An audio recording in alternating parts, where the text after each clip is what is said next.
Okay, continuing on with the review at number 6, the directions for this section say simplify if possible, show all work, assume all variables represent any positive real number. That means no absolute value symbols are necessary. Okay? Alright, so let's try number 6. When you're trying to take the square root of a fraction, remember what you want to do is break it up. So I'm going to separate that to the square root of 9x over the square root of 2.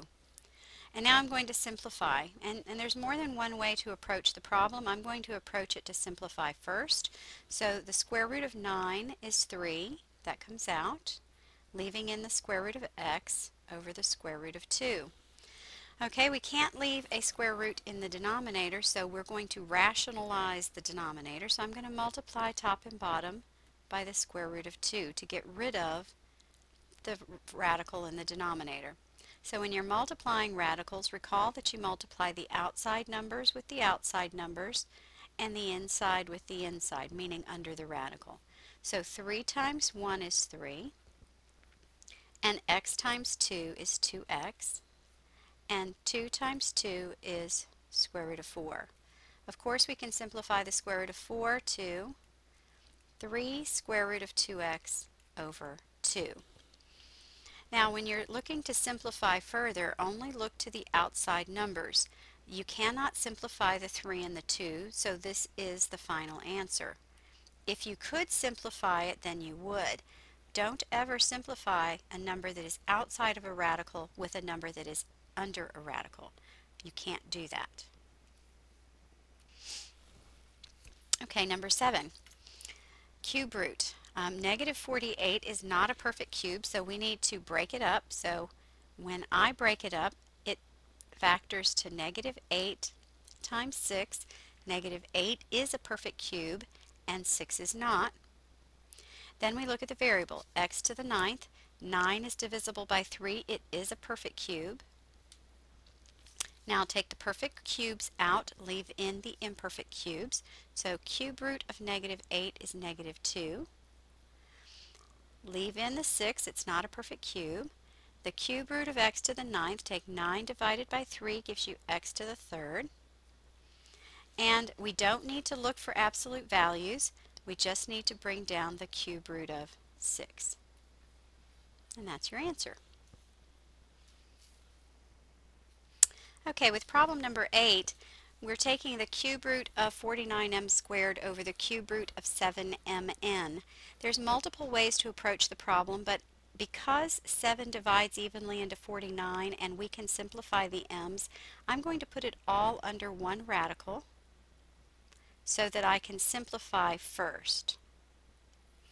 Doing that gives me 7, because 49 divided by 7 is 7. M squared over m leaves me m over n. So that reduces to the cube root of 7m over n. Now I need to separate it because I have a fraction under the radical. So I'm going to separate it again.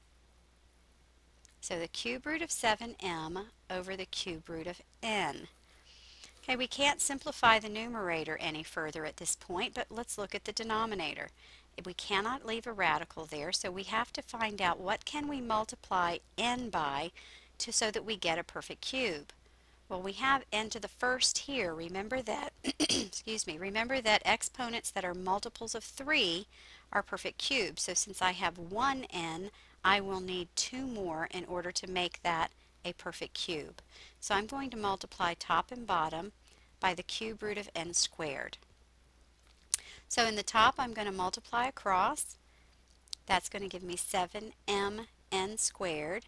And in the denominator, that gives me the cube root of n cubed, which of course simplifies to just n in the denominator, and the numerator doesn't simplify any further.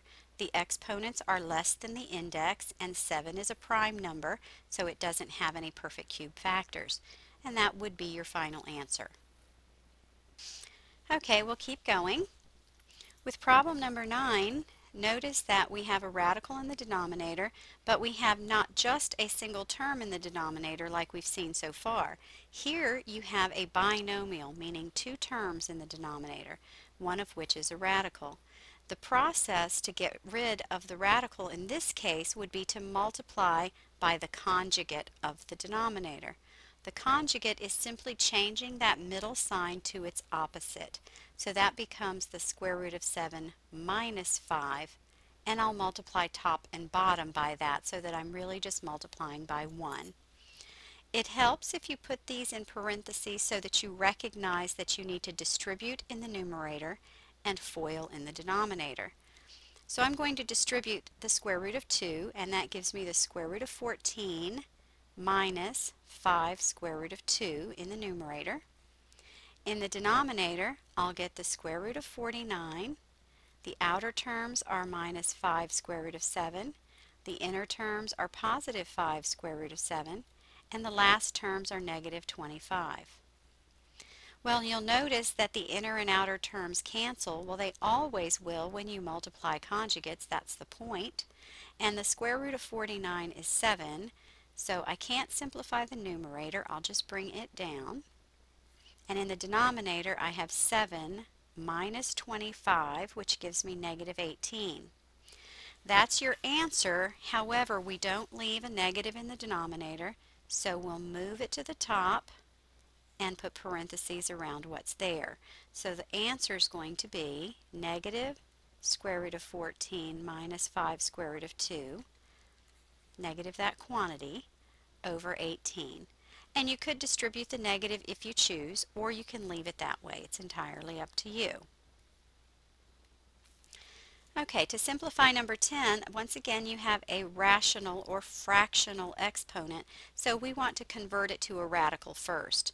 The denominator being 2 indicates it's a square root of 36x to the 10th, and all of it's being raised to the numerator of that exponent, which is 3.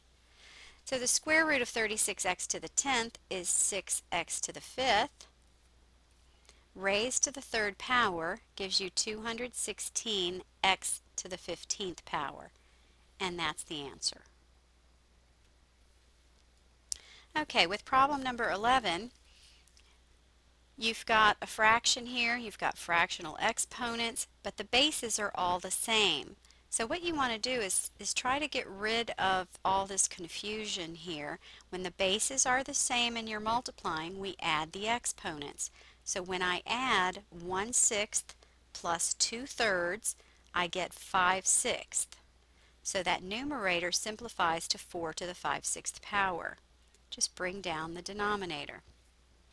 Once again, I have like bases and I'm dividing. When I divide problems with like bases, I subtract the exponents. So when I subtract these exponents, I get 5/6 minus 1/2, and that equals 1/3. Write your answer in radical form. That would then become the cube root of 4 to the first power, and that doesn't simplify any further, so that would be your final answer.